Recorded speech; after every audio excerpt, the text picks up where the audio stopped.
Mpenzi mtazamaji wa AGR na yule anayetusikiliza kutoka redio yetu ya AGR, leo nimefika katika kijiji kimoja kutoka maeneo ya wadi ya Sensi, kijiji kinachoitwa Nyamariba, ambapo familia moja ina machungu zaidi kuhusiana na mwanawe wa kike ambaye alitendewa unyama na kukosa kupata haki yake. Leo hii nakukaribisha kabisa uweze kutangamana na hii familia. Mwanzo nampa nafasi mwenye nyumba hii ajitambulishe majina yake kamili, kisha atupe kisa jinsi kilivyo. Hujambo? Jambo. Pengine unajitambulisha majina yako, useme unaitwa nani? Mimi kwa majina yangu kamili ni James Angwenyo Roba. Hapa ndio nyumbani kwenye nimesaliwa. Hiki kisa sasa cha mwanawe kilikuwaje? Mtoto kwa vile wako hivi nyumbani saa hii wakati wa corona hii. Alienda kuchota maji hapo mtoni. Kuna mahali tunachotanga maji. Sasa kuna mzee mmoja anasimamia maji na wafungulia ndio watu wanachota. Sasa ndio alianza kusukuma huyu msichana wangu ati hataki achote maji, ati nimekosa kulipa pesa. Juzi hapo nyuma nilipea pesa kiasi nusu, akakataa akasema ati ni kidogo. Ndiye alichaguliwa kuchunga hayo maji na kushika pesa? Nani alimchagua? Watu wa kijiji. Sasa akasukuma mtoto hataki achote maji, kamwaga maji ile yenye alikuwa amesaa chota tayari. Kwa hivyo wakaanza vita na mtoto. Hapo mimi nilikuwa mbali, nikapigiwa simu, mtoto yake ameumizwa. Yenyewe aliumizwa mbaya. Huyu mzee ni mzee mkubwa, aliumiza mtoto mbaya, hata watu walisangaa hapo. Mwenye alikuwa karibu kijana mwingine alikuwa na huruma, ndio alikimbia akasaidia mtoto. Mtoto akatoka hapo chini kwenye alikuwa anamweka, alafu akakuja nyumbani. Kufika hapa akaona wacha akuje mahali nilikuwa nimemwambia niko, kwa vile nilikuwa nimesabikiwa simu mapema. Kamwambia kuja basi tuende kwa jivu. Kwa vile safijivu ako mbali, tuende tumuelezee. Kufika hapo kueleza chief, naye akasema sasa yeye hakukuwa ajui kitu yenye ilikuwa inaendelea, kuna kitu hapa ataniambia. Hapo tayari nilikuwa nimesabikia mama wa miji 10 pia, kaniambia naenda hapo mtoni achue ni nini ilikuwa inaendelea ilifanyika hapo. Kufika hapo pia kaniambia, alinipigia simu pia, kaniambia ati huyu mzee ndio alikuwa anampigwa sana na huyu msichana. Sasa hiyo kitu kanishangaza. Ati huyu msichana ataweza ile mzee kwa maana namjua. Ndio nikakuwa na hasira sana, uchungu moyoni. Ndio nikaamua kwenda kwa chifu. Chifu na akaniruhusa hivyo. Nikatoka nikaenda polisi. Chifu alikwambia aje kwanza? Chifu aliniambia yeye hakujua, ajui hiyo maneno kwa maana hakukua. Hivyo tu ndio aliniambia. Alafu mimi nikatoka. Nikaenda polisi. Chifu anaitwaje? Anaitwa Tom Munariochwang. Ni ndugu ya huyu mzee alikuwa anapiga mtoto yangu. Ndugu watoka nitoke ama? Steve Mata. Okay. Lakini baba ni mmoja. Tutaongojea baadaye tusikie. Hiyo ndio ujumbe chifu alikupa? Hiyo ndio alinipatia hivyo. Chifu anaitwa nani kwanza? Anaitwa Tom Munariochwang. Alafu nikatoka tena kwake nikaenda polisi. Polisi ni karibu na mahali anaishi. Nikaenda huko polisi nikaandika OP. Wakaniambia enda hospitali, peleka mtoto hospitali. Nikaenda naye, nikaambia mama yake akaenda naye hospitali. Mimi nikarudi nyumbani kupoa kidogo kwa maana nilikuwa natoka mbali. Saa kidogo kwa vile walirudi, walitoka hospitali. Na mimi nikaenda tena huko kwa vile waliniambia nirudi, nikitoka hospitali nirudi huko polisi. Kufika huko nikasikia huyo pia amefika hapo naye ametumwa hospitali. Huyo mwenye alimtendea unyama? Sasa nikaambiwa endo kuja kesho uchukue form uende ujaze B3. Nilifanya hivyo, nikarudi nikaenda Kesaya. Kesho yake kufika huko nikakuta tena huyo pia amefika. Sasa hapo nikawaambia yule mtu alisaidia mtoto yangu, naona wako na huyu. Na huyu alikubali ndio alisaidia mtoto yangu. Kuna mtu alimsaidia mtoto wako? Kuna kijana pia alikuwa wa jirani hapa. Alisaidia huyu mtoto vile huyu alikuwa anamupiga hapo, anamweka chini, anampiga tu chini, akiwa chini anamkalia kwa tumbo, anampiga mangumi kifua kila mahali. Sasa huyu kijana akaniruka. Akasema mimi ni msaidizi wa huyu. Hata polisi wakasema sasa huyu amekuruka, waenda na huyu mwingine. Huyu alikuwa na dadake. Kaniambia huyu dadako yake anatosa kukua usaiti, enda mwa chase pitiri huko hospitali ndio mrudi. Nikafanya hivyo, kaenda nikarudi. Sasa kufika tena nikaambiwa na polisi pia turudi huko tena kesho yake. Hiyo sasa ni Jumapili ama Jumamosi? Hii siku ilikuwa Monday. Hiyo sasa mnaenda kurudi sasa tena polisi? Wakati hiyo kisa ilianza ilikuwa Monday. Alafu sasa hiyo ni siku ya Jumatano. Nikarudi huko. Sasa na yule pia amekuja. Vile hiyo maneno iliendelea, polisi wakasema sasa kwa vile mlikuwa mnapigania maji ya public, sasa nyinyi wote tutawaweka ndani, kesi sasa iko kwa polisi sio yenu. Hapo ndio walikuja wakatoa mtoto Pitora, wakatoa na huyu, wakasema sasa tutaenda tutawaweka kotini. Ama msamiane. Mtoto alisema mimi niliumia, nataka nipata haki yangu. Sasa hapo wakasema tutaweka ndani, mwenye ako na kasipiri atoe akuje kesho kutoa. Hao wakatoa kasipiri hapo. Huyu mtoto yangu akabaki hapo. Kufika masaa ya machioni ndio alipewa free bond. Akatoka. Na huyu mwingine? Huyu alilipa kasi akatoka. Ilikuwa cash bail ya pesa ngapi? Ilikuwa 10. Ilikuwa 10. Hata sisi walituambia ni 10 hivyo. Sasa kwa vile mimi nilikosa, baadaye ndio walikuja kuniandikia free bond kesho yake. Hapo kesho ndio walituandikia, wakasema ilikuwa siku ya Friday. Mtakuja hapa Sunday, enda nyumbani mjaribu muelewane, mkikosa kuelewana mkuje muende kotini, mkuje kutuambia hapa Jumapili jioni. Na vile nilirudi nyumbani hakuna mtu alikuja kwangu. Hata mmoja ati anakuja kuomba msamaha. Kwa vile tukaenda huko siku hiyo ya Jumapili, hiyo ni wiki sasa inaelekea kuisha, ndio akasema sasa mtaenda kotini. Kama mmekosana kuelewana mtaenda kotini. Siku hiyo tena akawachiliwa huyu. Huyu wangu pia alikuwa na hiyo nini free bond. Tukaambiwa sasa kesho Monday tuende kotini. Mimi nikatoka hapa na mtoto yangu, kufika huko polisi, tukaambiwa gari imejaa, nyinyi endeni tukutane huko kotini. Tukaenda, kufika huko tulikaa huko. Alafu huyu mwenye alipiga mtoto akukua.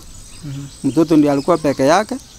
Yule polisi alikuwa na hiyo kesi, akamwambia sasa nimepigiwa simu tena kutoka nyumbani, wale wanaomba msamaha, muende muelewane huko, mrudi.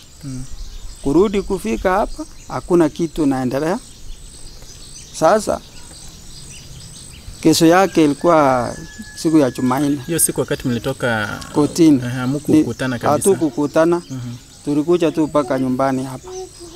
Sasa kesho yake kuna mama mwingine alikuja, mama anti ya huyu mzee, ati simkubali muelewane. Akawa anti huyo mwenye ni afisa wa nyumba 10? Hapana, ni anti yake sasa.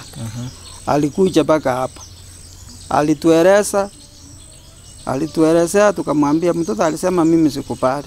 Mpaka haki yangu nipate. Mungu kwa mimi ndio nilisikia hiyo uchungu. Sasa tukafanya nini? Tukaongojelea tuone vile itakuwa. Hiyo siku ya Jumanne kufika kitu kama saa 10 tena nikapigiwa simu na polisi. Huyu madam kaniambia wewe kuja, wale watu wako hapa, mkuje muoseme vile mnataka. Kufika huko tena nikakuta maneno imegeuka. wako na ndugu yake ambaye ni mwalimu eti teacher Nyagoto Primary. Huyo mwenye alimpiga sasa ndugu yake. Alafu na ndugu mwingine pia afisa wa walimu South Nyanza hapa. Sasa wakaingia wakakoroga, nikawaambia kama mnataka tusameane, nisamee huyu mzee atanilipa ile nini nilifanyia. Ile kasara nilifanya anirudishie hiyo maneno, irudi nyumbani tuende kusameana huko. Wakasema hakuna kitu utapata, tutaenda kutolea hiyo pesa mbele. Wewe unataka pesa yetu, hakuna kitu tutapea wewe. Kawaambia basi waacha mtoto tuende na mtoto niende mbele.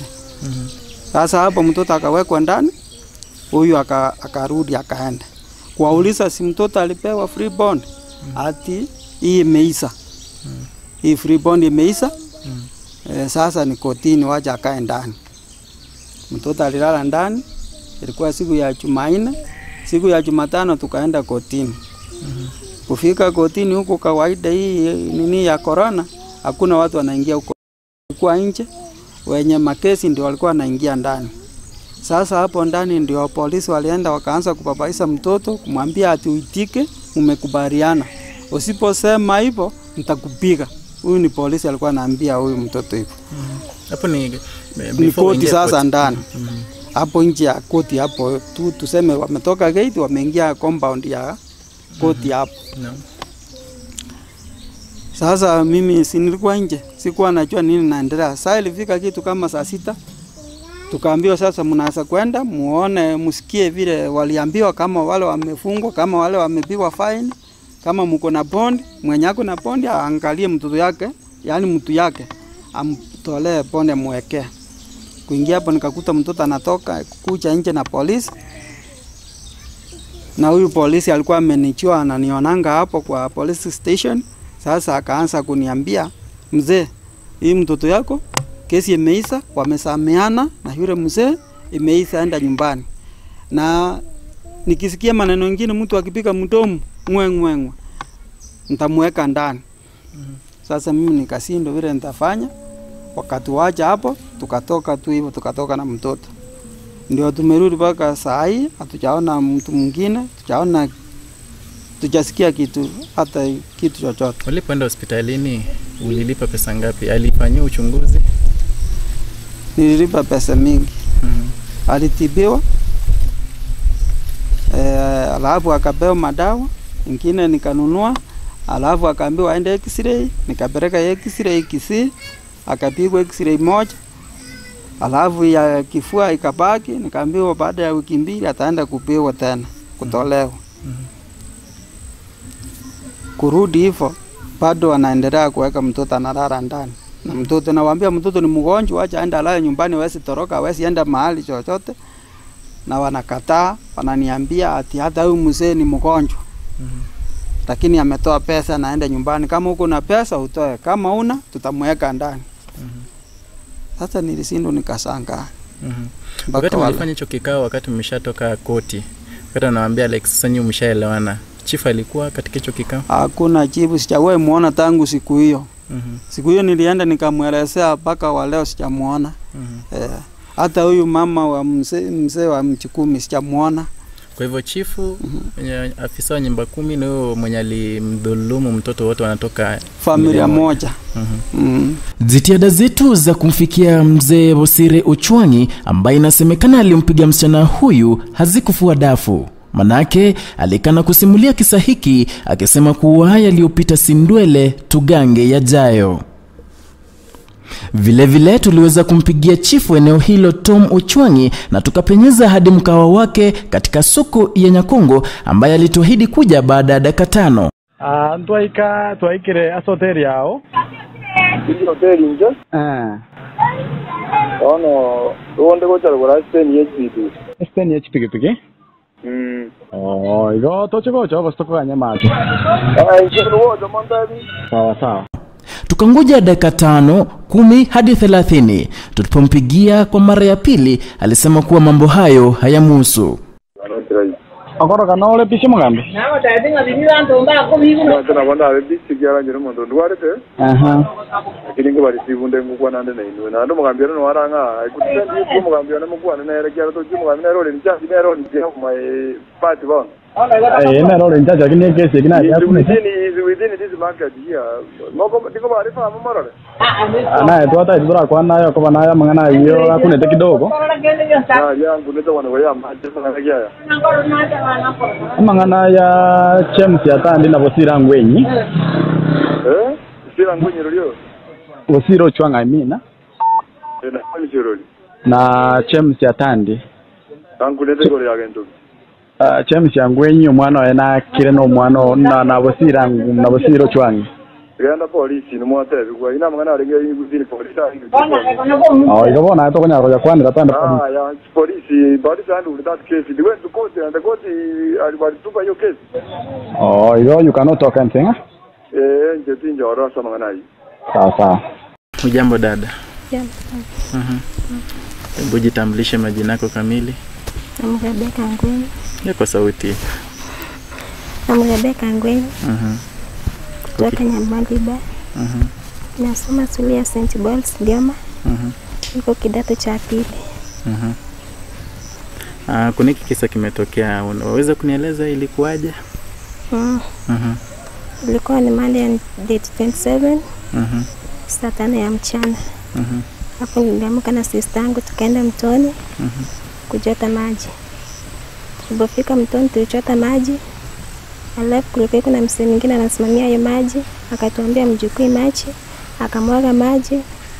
Kwenda kuchukua mtungi yangu niende nyumbani, akanishika shingo, akaanza kunichapa hapo mtoni. Aliniweka chini. Alipokushika shingo ulifanya nini? Sikufanya kitu.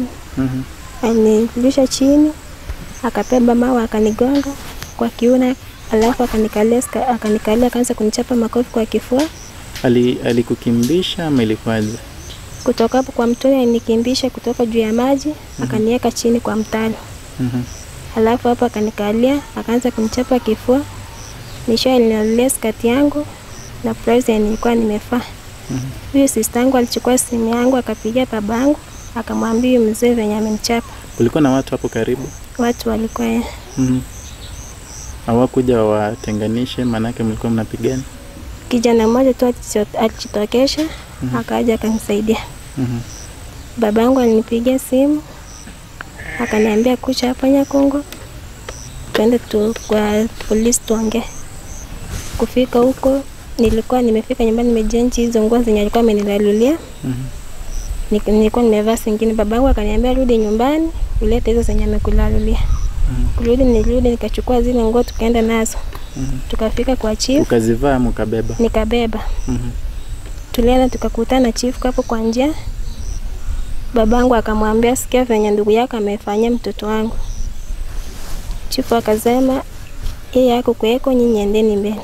Tukafika kotini huko tukaandikiwa OP, tukaambiwa uende hospitali, alafu rudi uchukue fomu uende kuchukua PTL. Tulienda tukaleta ile PTL. Tulienda hospitali?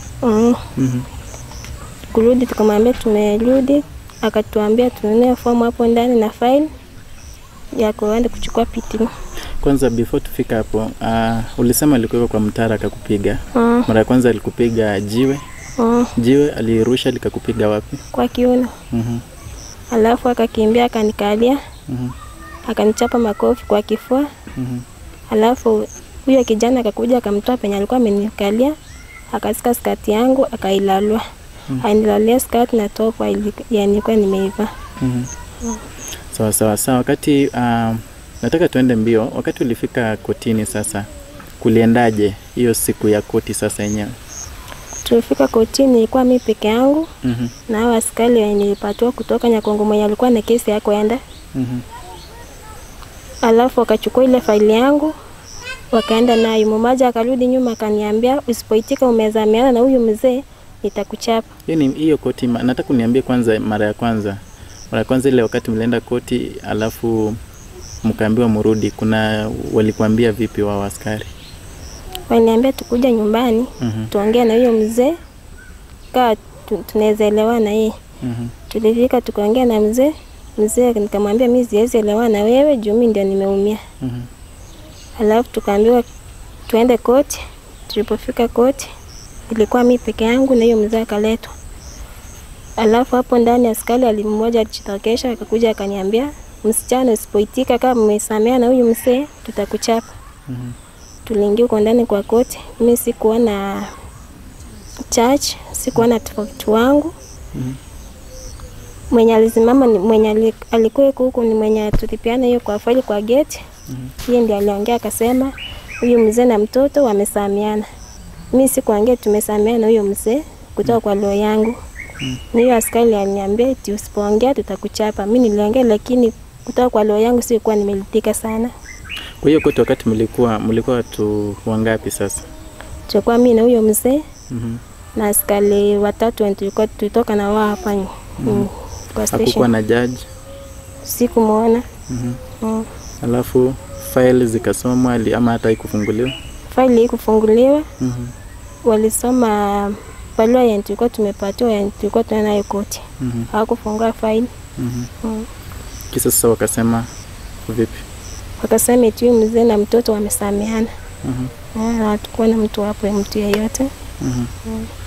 Wewe mwenyewe wakati walikutishia kuambia msameane, ulikubali ukasema?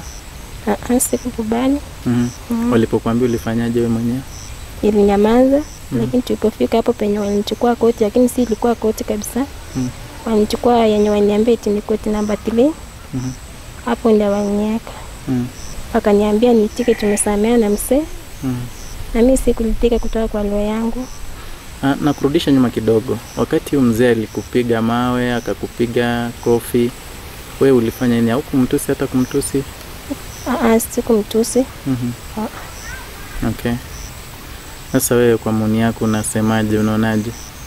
Mimi nataka nipewe haki yangu. Na hiyo mzee mimi sijalitika kutoka kwa moyo wangu kumsamea. Mama yake msichana huyu kwa jina Sabina Angwenyi alieleza machungu ya familia hiyo na kusema haya.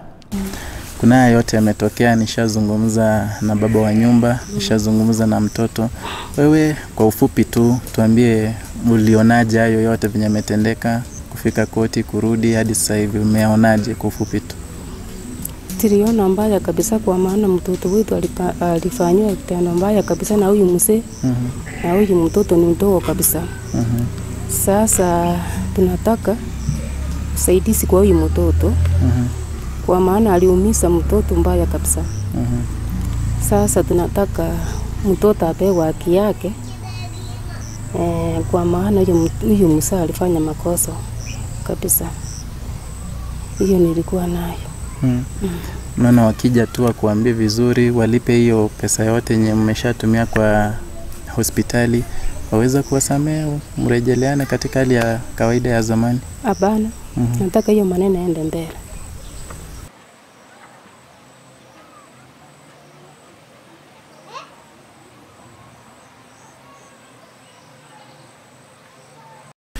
Kwa hivyo sasa imefikia hapo, yote yameshatendeka. Wewe uko na mpango gani sasa? Sasa mimi naomba mwenye atakuwa na usaidizi anisaidie huyu mtoto yangu apate haki yake. Kwa vile nimejaribu kutembea kwa serikali ndio yeye inaniruhusu.